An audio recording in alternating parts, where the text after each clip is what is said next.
Minister, there was a very strong commitment to fiscal consolidation in the interim budget. May I ask you how confident you are that India's credit ratings could be upgraded on that basis? Well, I certainly have drawn their interest and attention to the fact that this is how the budget figures have played out, because yesterday in the press conference, which is an open public press meet that we hold along with my secretaries together with me on the dais, questions were asked on this, and question in particular was asked if the rating agencies are going to look at us differently or would I desire that and so on. I've replied yesterday that these data themselves are worthy of being taken note of, and certainly are consistent with the plans which were announced in 2020-21 on the fiscal glide path, meaning deficit figures reaching a certain targeted numbers, and the fact that we are performing, and not just performing, in some cases outperforming the targeted figures, should be taken note of, is something which I did say yesterday, meaning that if I'd said that I'll reach a certain figure in fiscal deficit by a certain year, 25-26, and I've given a glide path to myself, saying this is how it should pan out in the next few years, it is panning out so. And not only that, I'm better performing than what I've given as a glide path. So this is clearly showing the robustness of the Indian economy, the macroeconomic indicators being absolutely on the spot, meaning they're performing in the way in which you would expect them to perform, and therefore these are indicators which the rating agencies should take note of. Do you feel that you will get a favourable response from the ratings agencies in July with the final budget, when there's more detail on the medium-term fiscal consolidation plan? Well, they do observe every budget, so it is not as if I'm asking them to do it specifically for India because we have one now and one in July. It is their business to watch economies. But I'm certainly underlining the fact that there are several indicators which are critical indicators, which they cannot afford to look the other way about. Let's talk about those indicators and the tighter fiscal deficit targets for fiscal 24 and 25, 5.8% and 5.1% of GDP respectively. What was behind those tighter targets? Well, the targets themselves were 5.9 and 5.2. We've even come one notch lower than that.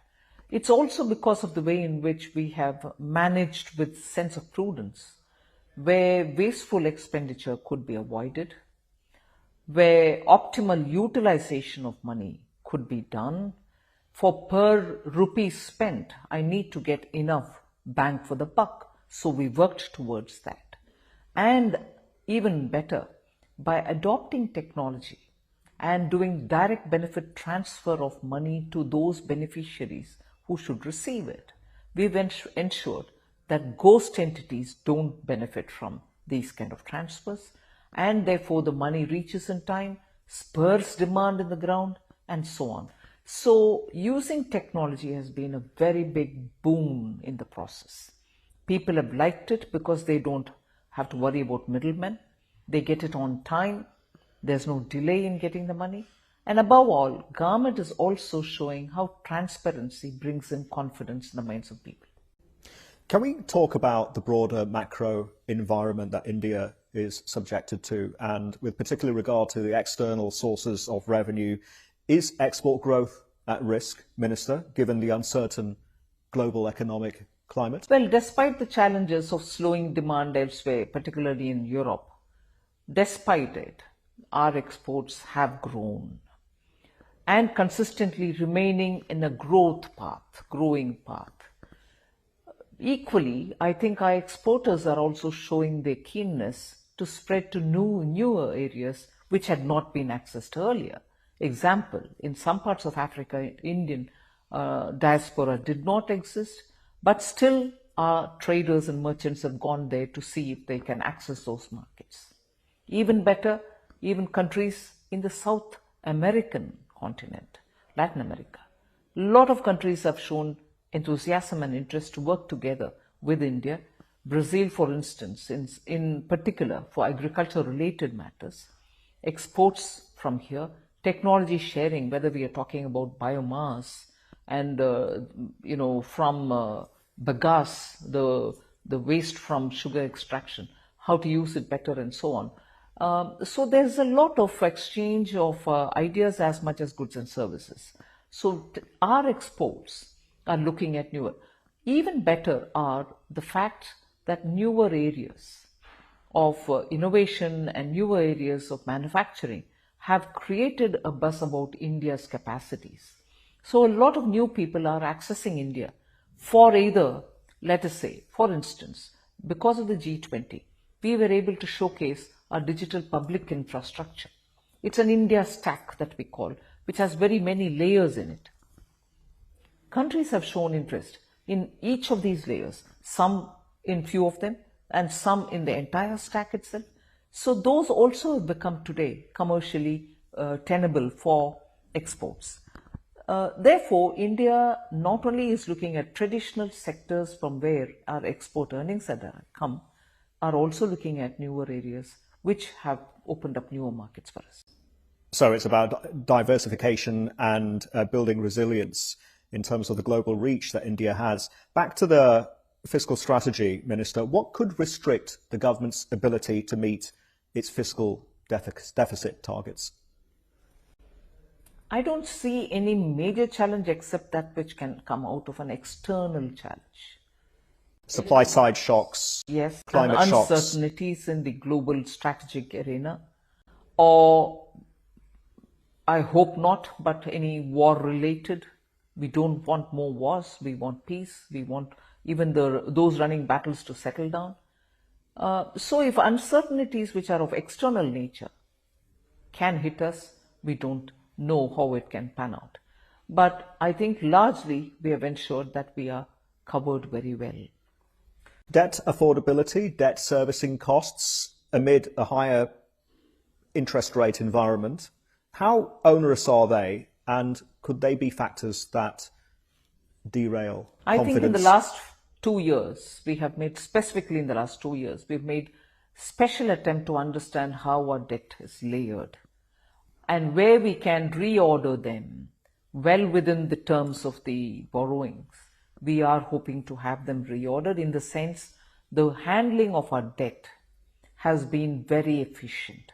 In fact, debt to GDP is something on which many not so informed debates are taking place now, where countries which are developed are themselves in high debt to GDP situation.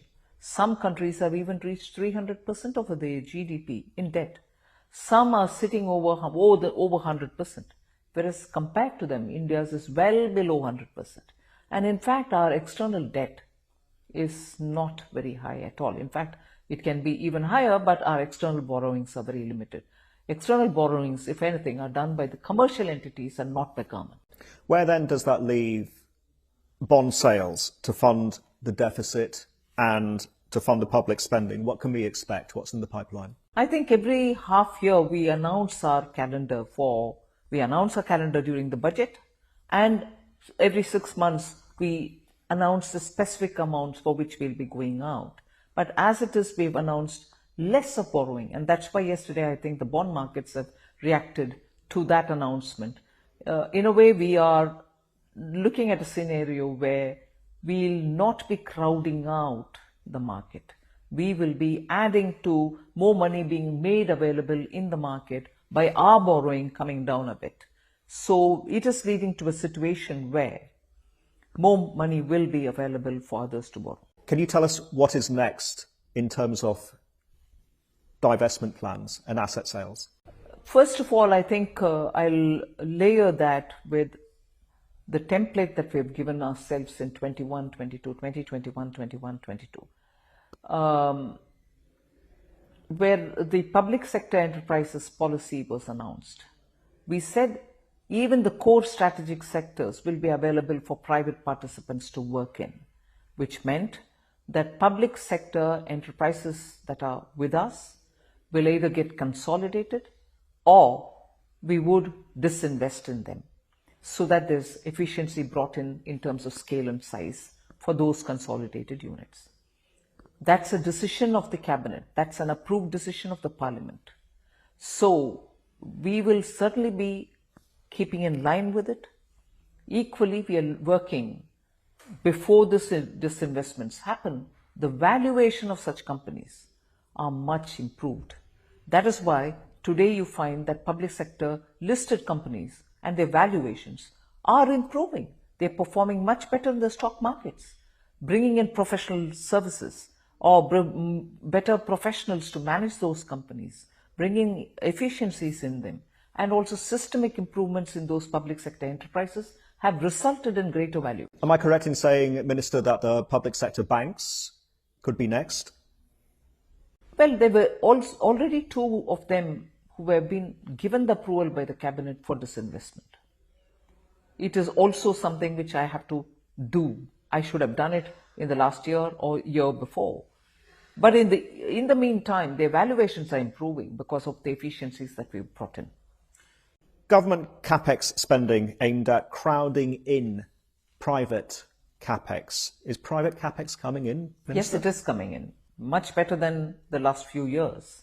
They're coming in areas where the sunrise areas that we're talking about, energy, renewable energy, semiconductors, minerals, green ammonia, green hydrogen, they're coming in.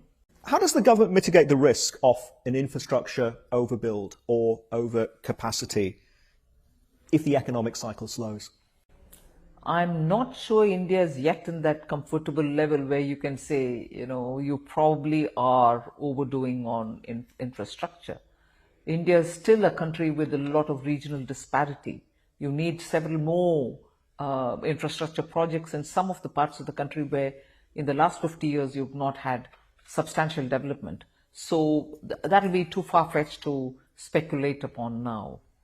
What will be the economic issues that define the national elections? If anything, for our side, it will be performance in the economic issues, good performance, inclusive growth that we've offered. Beneficiaries themselves are out today to say, yes, I have received benefit, as a result of which my ease of living is now better. And we are able to see that word of mouth from the beneficiary themselves, from all parts of the country, is working in our favor. So if economic issues are to dominate the election, it would be the recipients of the beneficiaries themselves coming out to say, I'm empowered now with my basic needs taken care of. I'm now able to think in terms of planning for my family, for my children, and so on for their future, because they are not spending from their pocket for their health care. 5 lakhs of rupees is given for every year for their medical treatment because of the government given insurance policy. They're given houses, water reaches through pipes into their taps to their homes, electricity is 24/7, access to good connectivity in digital sense, and good roads. Every small town also is today connected to some kind of a regional local airway, meaning UDAN scheme that we brought in newer airports even to hinterland. So connectivity, air connectivity, road connectivity have all improved. So the common man today feels if there's a government which can provide these within the given 5 years and not just leave promise undone or half done, it is this government. So if economic issues have to dominate, it will dominate in our favor. Minister, final question. It wasn't long ago that India was perceived as a member of the Fragile Five.